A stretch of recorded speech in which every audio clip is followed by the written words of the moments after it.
Hi everybody, today is August 29th and I am making an update video about a video that I made recently that dealt with insecurities. And I told you that my biggest insecurity deals with cognition. And before I get into it, I just have to start by saying that I have always felt really stupid, very stupid. I've always felt that way. It's my biggest insecurity. And the reason is because people have always called me a dumb blonde. And I really didn't, I mean, if you hear it enough times, you really start believing it. And it would be hurtful because even people who I don't know still to this day, I don't know them, I meet them for the first time and they assume that I'm stupid. Because I'm really outgoing and I'm friendly and I have blonde hair, and so people think, oh, well, she's an idiot. And that's hurtful. It's like, how rude. But when I was in high school, my MS started when I was 16. And people, I would have confusion. Like I had trouble word finding, and I have a short-term memory, and all these things started happening, and I wasn't understanding things. I couldn't conceptualize things as easily as everyone else. So I thought I was stupid. But I am currently in graduate school, and I'm thrilled to be in school again. I love it. I'm really happy. I'm studying health communications. And I told Dr. Cullis, I said, I really want to get tested. I want empirical evidence saying that I have cognitive impairment, because I believe that I do. I think I do because of my MS, but I want proof. And he said, okay, first of all, you're not stupid.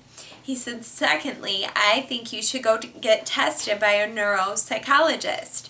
So I did. I went to a neuropsychologist and I went through a 4-hour test, and I did several different tasks, and afterwards I met with him again with the results, and he said, well, he said, you do have cognitive impairment, and that's due to the lesions on your brain. That's due to multiple sclerosis. And it made me feel so much better just hearing it from a neuropsychologist telling me that there's like proof that I do have impairment that's due to my MS made me feel better, because it made me believe that I'm not stupid. I have a challenge. And I decided to talk to administrators at the university where I'm going, because I thought it was actually a professor told me, he said, you should let the university know in case you need help with this and that and whatever. So I did. I went and I told them that I have cognitive impairment, and it was really hard for me. I almost was crying in the woman's office I was talking to, because I hate admitting that I have this problem, but it's not my fault, and I realized that. So she was really, really sweet, and she said, Lauren, you would not believe how many people have, they're called invisible disabilities. She said, you wouldn't believe how many people come here because they need extra time to take tests, or they have other things. They have several accommodations that they give to people that have challenges or disabilities or whatever. She said, don't think that you're alone here. She said there are lots of people that have challenges. And I realized, you know, my MS, luckily, and I thank God every day, but my MS for the most part pretty much is invisible. People can't see it, which is why they just automatically assume I'm stupid if I can't logically think of what I'm trying to say.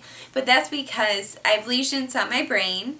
And the woman told me, she said, people, they have learning disabilities like ADD, ADHD, and she listed several different diseases. She said, so not only do people have cognitive impairments like multiple sclerosis, but people have learning disabilities, and they just need a little bit of extra time, a little bit of TLC. And she said, you're not alone. So they were amazing at the university. They were so understanding.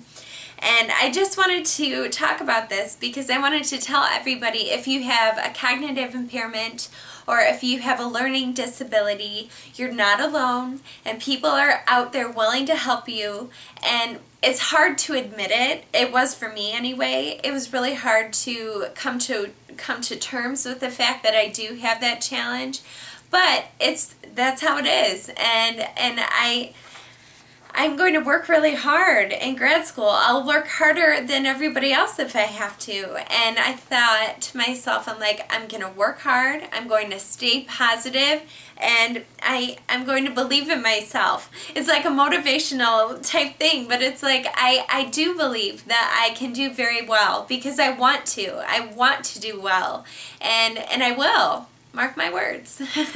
So I wanted to make this clear to everybody, to know you're not alone and we're all in this together. I love you all. I hope you're doing well, and I will talk to you soon. Bye.